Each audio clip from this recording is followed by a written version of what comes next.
Morning students, hello, नमस्कार छात्रों।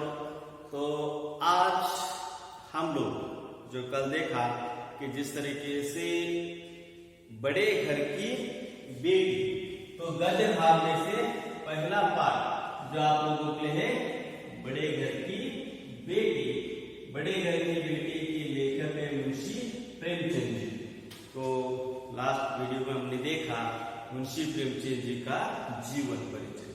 तो यहाँ इन शॉर्ट में बड़े घर की बेटी, तो इस कहानी के माध्यम के द्वारा प्रेमचंद जी हमें ग्राम्य जीवन के बारे में तथा एक परिवार की कहानी को दर्शाते हुए हमें देखने मिल जाते हैं। तो परिवार कैसा होना चाहिए, परिवार किस तरीके से होना चाहिए, या परिवार में कौन कौन से बातों को कहना करना यह उचित है और अनुचित है, इन बातों के बारे में प्रेमचंद जी द्वारा यहाँ बड़े घर की बेटी इस पाठ से देखने मिल जाते हैं।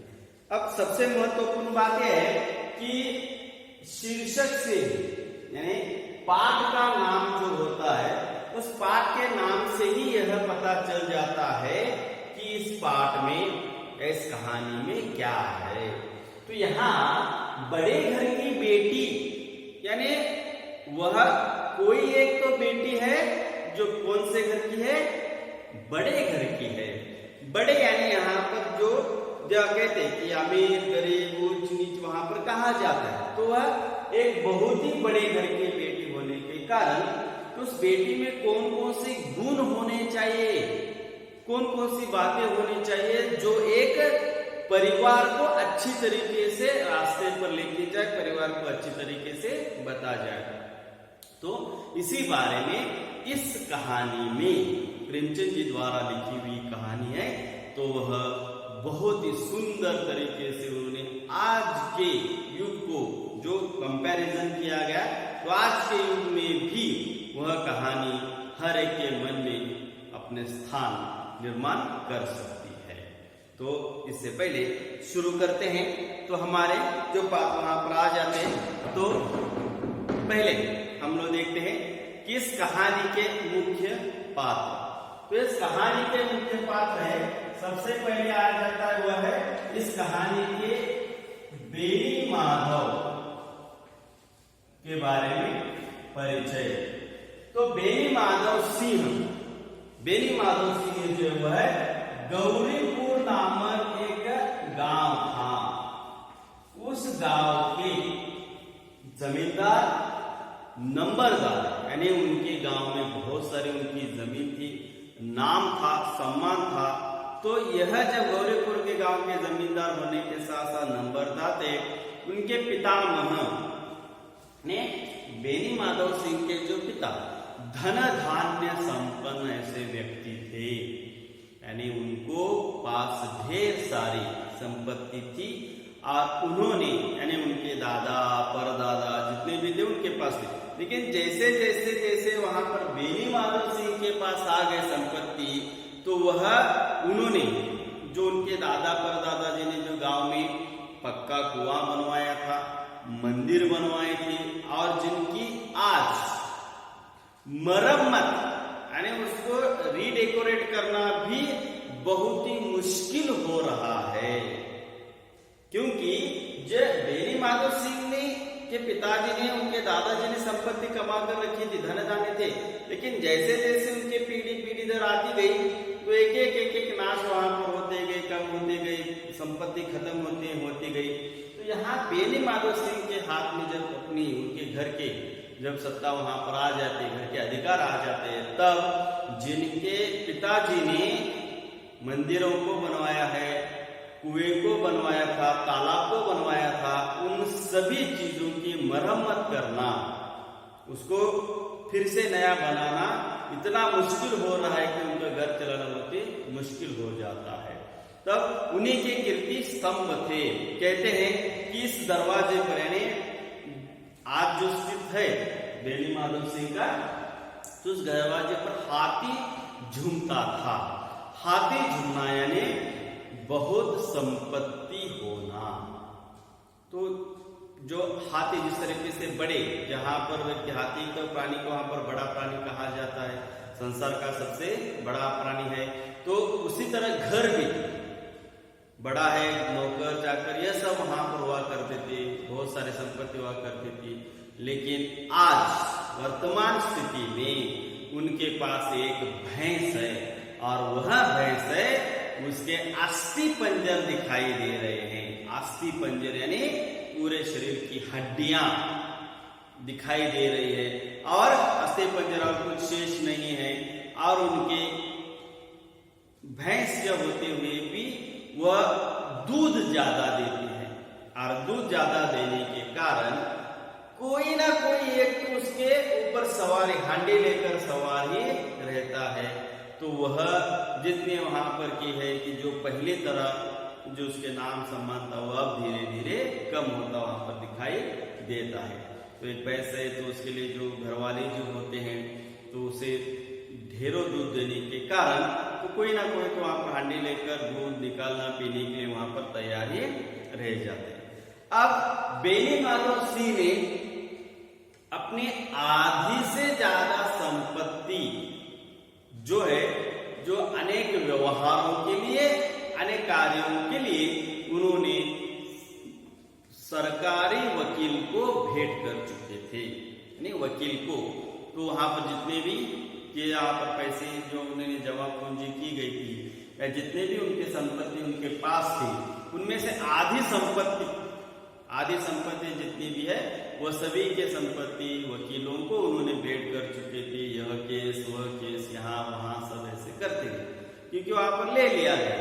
तो यहाँ दूसरी और एक बात यह है कि उनकी आमदनी, उनकी आय जो है, सालाना आय वहां पर से कहा था मंत्री ने वर्ष में, तो उनकी आय जो वो है 1000 रुपए है। कितने रुपए? 1000 रुपए। तो आय वहां पर देखने के लिए मिल जाती है।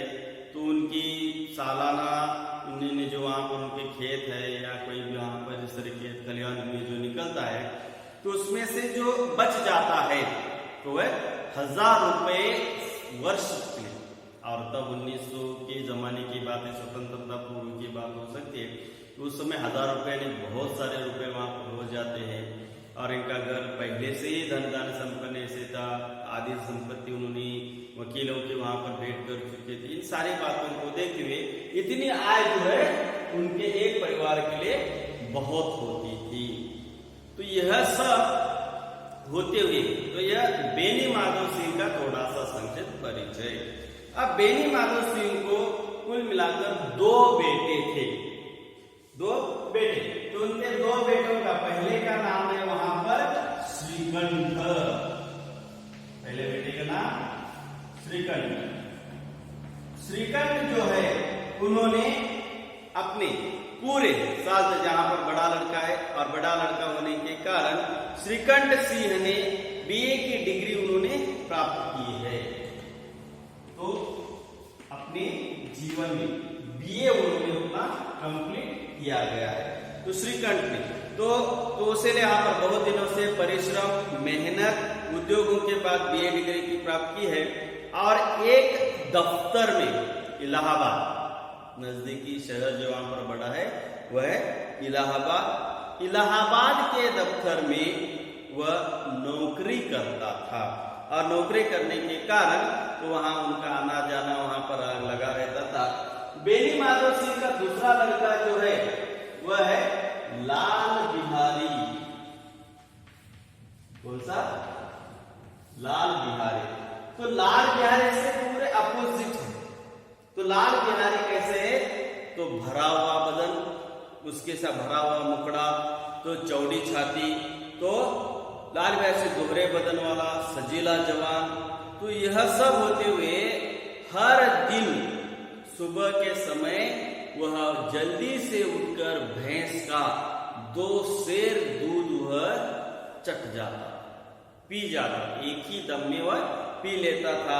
सवेरे श्रीकंठ सिंह का दिशा उसकी बिल्कुल विपरीत थी, यानी यह पहलवान की तरह लगता था। बहुत ही भरा हुआ मुखड़ा है, सजील जवान है, तो चौड़ी छाती है। इससे उल्टे जो है श्रीकंठ सिंह दुबले पतले थे।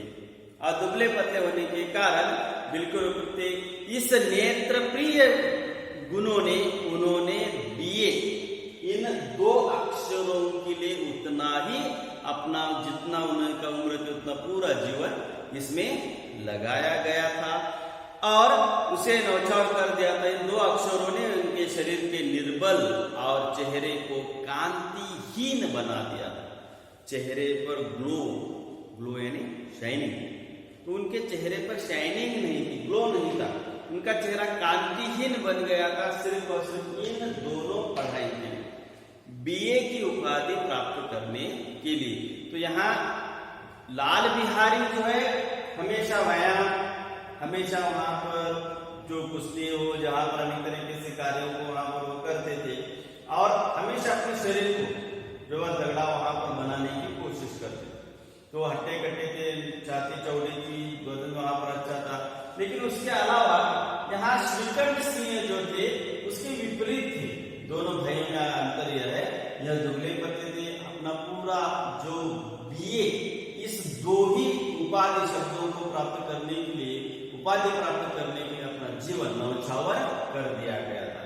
और उसी के साथ साथ वैदिक ग्रंथों को भी उनके बहुत ही विशेष प्रेम था। वैदिक ग्रंथ, वैद्य जिसे आयुर्वेदिक कहा जाता था उस समय, तो आयुर्वेदिक में उनके बहुत ही प्रेम था और प्रेम होने के कारण आयुर्वेदिक औषधियों पर उनका अधिक विश्वास था और अधिक विश्वास होने के कारण आमतौर पर आयुर्वेदिक औषधियों को बनाने के लिए जड़ी बूटियां लाते, जड़ी बूटियां लाकर उसे जो वहां पर पत्थर से उसे पीस कर उसके औषधों को चूर्ण बनाकर रखा जाता है। अब आज हमें देखने के लिए मिल जाते बहुत बड़ी मशीनरीज है, ये सारे वहां पर देखने आ जाते हैं, तो उसे औषधों को बनाया जाता है। लेकिन उस समय औषधों को बनाने के लिए पत्थरों का इस्तेमाल किया था। छोटी सी वहां पर ऐसी रहती, उसमें पत्थर पीस कर तो छोटे औषध, तो जो औषध खर्रल की ध्वनि जो वहां पर सुनाई देती है, खर्रल यानी आवाज कर क्या थे सुबह वहां पर जैसे एक पत्थर को जब रगड़ते तो खर खर खर कर जैसे आवाज आती है, उसे खरल ध्वनि वहां पर कहा जाता है। और वह सुबह के समय अपने घर में जब औषधियों को बनाते थे तो उस समय पूरे इस मोहल्ले में उस ध्वनि की, मधुर ध्वनि की आवाजें वहां पर चली जाती थी, सुनाई देती थी। तो सुरीली कर्ण मधुर ध्वनि सुनाई देती थी। लाहौर और कलकत्ता से के जो वैद्य थे उनकी बड़ी लिखा पढ़ी देखने मिल जाती। यानी बीए की उपाधि प्राप्त करते हुए भी उनका ज्यादा से ज्यादा अगर प्रेम अंग्रेजी, जिस समय वहां पर डॉक्टर से सब हुआ करते थे, तो उनके ऊपर विश्वास न रहकर उनका विश्वास आयुर्वेदिक पर था। तो आयुर्वेदिक की जो औषधियां जो उपलब्ध होती थी, तो आयुर्वेदिक में वहां पर औषधियों को वो लोगों को तो उनकी जो बीमारियां ठीक करने के लिए उन औषधियों का इस्तेमाल वहां पर करते थे। तो लाहौर कलकत्ता से जो वैद्य थे उनकी बहुत लिखा पढ़ी जाकर जानकारी उनको प्राप्त करते थे।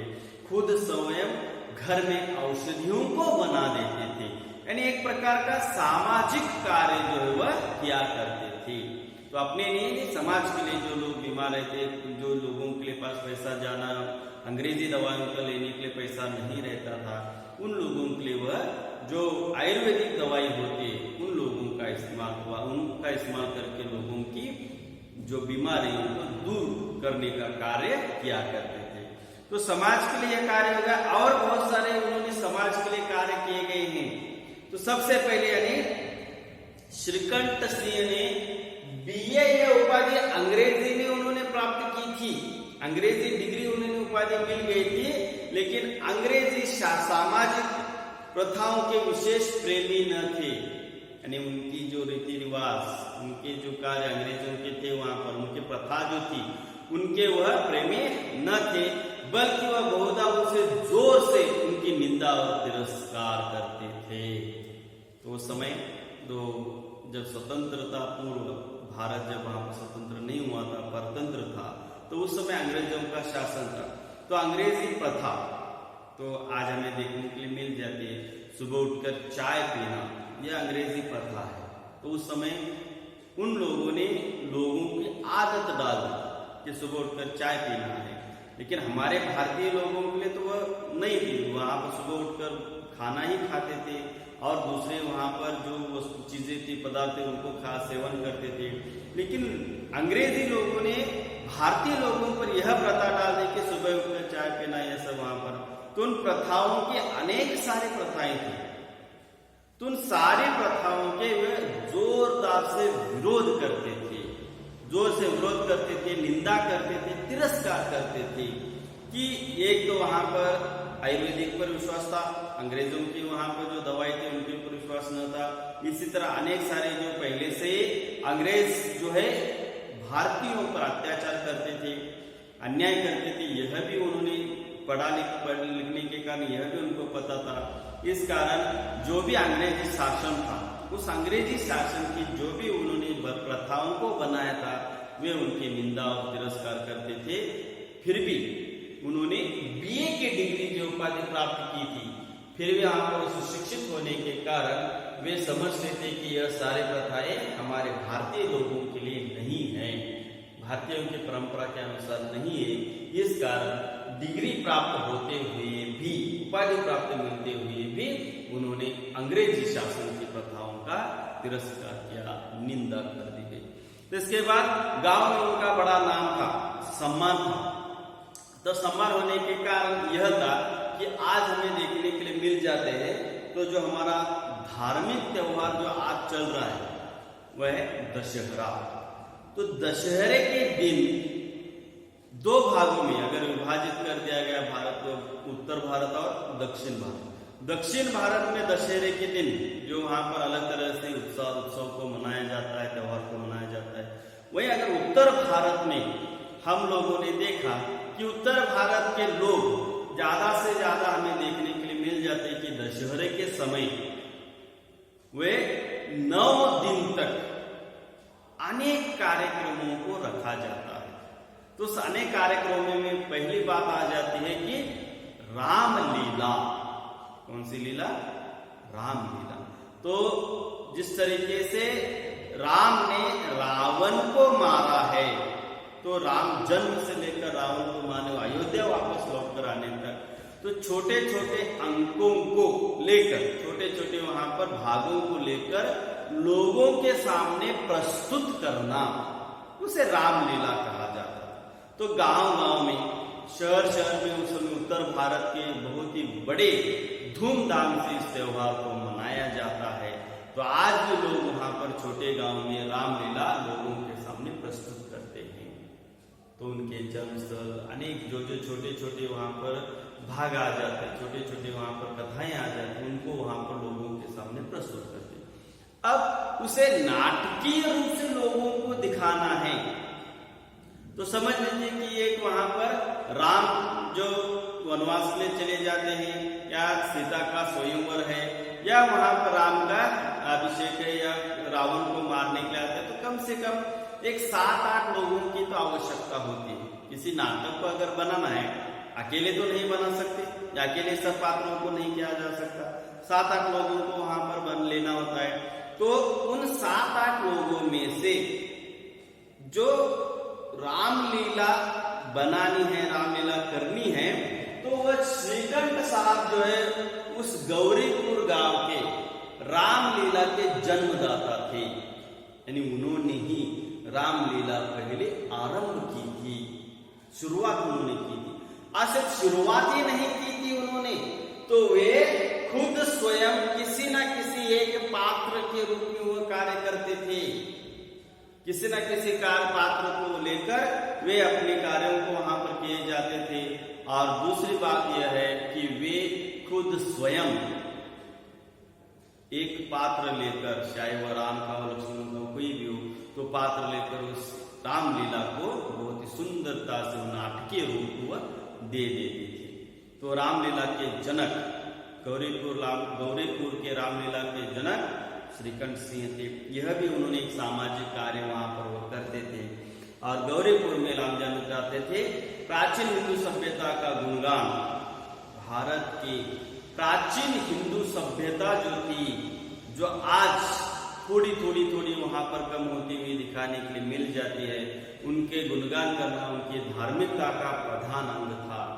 तो आज त्योहार है, उस त्योहार में हमें देखने के लिए मिल जाता है भगवान श्री राम जी के गुणगानों को गाया जाता है। तो भगवान श्री राम जी ने जिस तरीके से अपने जीवन को वहां पर बिताया गया था, उसमें से थोड़ा 1% भी हम लोगों ने अपने जीवन में अपनाया तो हमारा जीवन बहुत ही सुखकारी वहां पर होते देखने मिल जाता है। तो हमारी सभ्यता क्या है? तो हमारी सभ्यता यह है कि बड़ों का आदर करना, लोगों को वहां पर दुखी न बनाना, हमेशा सब लोगों को मिलजुल कर रहना, हमेशा एक साथ रहना, इन सारी बातों को हम पहले से ही उस अनेक प्राचीन काल से हमें देखने के लिए मिल जाते हैं। लेकिन आज जो पाश्चात्य संस्कृति जो है वे हमारे ऊपर हावी होने के कारण आज हम लोग अपनी भारतीय सभ्यता संस्कृति को धीरे धीरे जो है कठिनाई में देखने के लिए मिल जाते थे। तो ऐसा होना नहीं चाहिए, क्योंकि हमारी संस्कृति विश्व में सबसे बड़ी महान संस्कृति है। जो विश्व के दूसरे लोग हमारी संस्कृति के अपना रहे हैं, लेकिन हम हमारी संस्कृति को थोड़ा वहां पर बहुत जो जिसे का वर्ड वहां पर कहते हुए देखने मिल जाते। आज के युवाओं में यह प्रथा देखने के लिए मिल जाते ज्यादातर पर, लेकिन ऐसा नहीं होना चाहिए। यह हमारी भारतीय संस्कृति को हमें पूर्णतः जपना चाहिए, पूर्णतः उसे साथ वहां पर देना चाहिए। उसका जिस तरीके से वहां पर ने बताया गया उसी तरीके से हमें आगे लेके जाना है। दूसरी तरफ वहां पर एक बात हो गई कि पहले बात आयुर्वेदिक को वहां पर करते थे, दूसरी बात रामलीला के बारे में करते थे, और तीसरी बात समाज में सबसे महत्वपूर्ण और इम्पोर्टेंट बात थी वह है कुटुंब। तो कुटुंब के लिए दो वहां पर प्रकार थे, दो प्रकार के कुटुंब होते, एक और दो। तो पहले कुटुंब यानी आइसोलेटेड, यानी जो वहां पर कहा जाता है जो अकेले अपना परिवार है, अकेला जहां पर दो माता पिता लड़के वहां पर रहते, तो एकल परिवार उसे कहा जाता है। जो सब लोग मिलजुल कर रहते हैं उनको सम्मिश्र परिवार कहा जाता है। तो गौरीपुर गांव में उनके वहां पर थे वह सम्मिश्र परिवार के एकमात्र उपासक थे, यानी वे पूरे गांव में गांव के लोगों को यह समझा देते थे। तो अगर कोई भाई है, 3-4 भाई है, तो उन लोगों को यह समझाते थे कि आप मिल कर रहिए, आप एकजुट होकर रहिए, सम्मिश्र परिवार में वहां पर रहिए। और सम्मिश्र सम्मिलित कुटुंब के तो वह एकमात्र उपासक थे, वे हमेशा वहां पर वह कहते थे। लेकिन आजकल स्त्रियों को कुटुंब में मिलजुल कर रहने की जो अरुचि होती है, अरुचि इंटरेस्ट वहां पर नहीं रहता है, तो उसे वह जाति और देश के दोनों के लिए हानिकारक समझते हैं। देखिए कितनी महान श्रीकंठ साहब के महान विचार है। तो आजकल देखने के लिए मिल जाते, उन्होंने वहां पर स्वतंत्रता पूर्व 70-75 साल पहले प्रेमचंद जी ने इस कहानी को लिखा गया था। तो उसमें श्रीकंठ के द्वारा वहां पर सम्मिश्र परिवार के बारे में सम्मिश्र परिवार के महत्व को उन्होंने समझाया था। तो सम्मिश्र परिवार के महत्व में उन्हें कह रहे कि अगर आज की स्त्रियों में देखने के लिए मिल जाता है कि वह एकल परिवार की ओर ज्यादा वहां पर ध्यान देती है, तो उनमें अरुचि, सब लोग मिलजुल कर रहने में उनके इंटरेस्ट वहां पर नहीं है, तो आराम से अकेले रहना, जहां पर किसी का भी दबाव न हो, किसी की भी सुनने बातें वहां पर करने की न हो, तो ऐसे रहना ज्यादा से ज्यादा पसंद करती है। तो उन लोगों का वहां पर कहना है उन लोगों के लिए कि वह समाज और देश के लिए हानिकारक है। क्योंकि आज हम लोग देख सकते हैं परिवार में अगर सम्मिलित परिवार है तो जो कोई भी कठिनाई आ जाती है, जो कोई भी दिक्कतें आ जाती है, उसे सब लोग मिलकर अगर सामना कर दे तो वो कठिनाई दूर हो जाती है। वहीं अगर अकेले ही उसका सामना करना पड़ा तो बहुत ही मुश्किलें उठाना हो जाता है, उठाना देखने मिलते हैं। तो यहाँ पर तो एकमात्र उपासक थे, तो उसे होने के कारण गांव में जितनी भी स्त्रियां थी वह स्त्रियां तो उनके कारण अपने लल्लाए, उनके शत्रु वहां पर निंदक थे, कई उनको अपना शत्रु भी मानते थे, तो उन्हें समझने की संकोच न करते थे। स्वयं उनकी पत्नी को इस विषय में उनसे विरोध था। श्रीकंठ की पत्नी जो थी उसका भी विरोध था सम्मिलित परिवार के लिए। जो वहां पर सम्मिलित कुटुंब के लिए विरोध था, वह वहां पर कहती थी कि अपने सास ससुर देवर देवरानी या आदि से, जेठ से आदि गुना थी, तो बल्कि विचार था कि यदि बहुत कुछ सहने और तरह देने पर भी सुलह न हो गई, परिवार का निवास न हो, तो आए दिन कलह से जो झगड़ा, जो द्वेष, जो में पर आ जाते, तो उस कलह से बचने के लिए, तो नष्ट करने के लिए अपेक्षा यही उत्तम है कि अपनी खिचड़ी अलग पकाई जाए। यानी यहाँ पर श्रीकंठ सिंह की जो पत्नी थी, श्रीकंठ सिंह की पत्नी की यह विचार था कि सास ससुर देवर जेठ जो भी घर में जो सम्मिलित परिवार होता है, उनमें अगर बनती नहीं है, उनमें विचार की या बहुत कुछ सहने की क्षमता नहीं होती है, अगर लोग चाहते कि अलग होना, तो अलग होने, झगड़ा करने से, मन में द्वेष करने से यह अच्छा है कि अलग हो जाए, अपनी खिचड़ी अलग पकाई जाए। लेकिन उनके पतिदेव गांव वालों को समझा करते थे कि सब लोग मिलकर रहे, सब लोग एकजुट करो हो जाए, तो सम्मिश्र एक सम्मिलित परिवार ही हम सब लोगों को अच्छा वहां पर सिखा देता, इन बातों को वह बता देते थे। इस कारण यहाँ पर आप सिर्फ वहां पर हमने देखा कि बेनी माधव सिंह के दो बेटे श्रीकंठ और लाल बिहारी, दोनों किस तरीके से इसके बारे में देखा। आगे श्रीकंठ सिंह की पत्नी के बारे में, जो उनका विवाह होता है और कौन कौन सी घटनाएं होती है, ये हम लोग आगे देखेंगे। तब तक के लिए मुझे इजाजत दीजिए। धन्यवाद।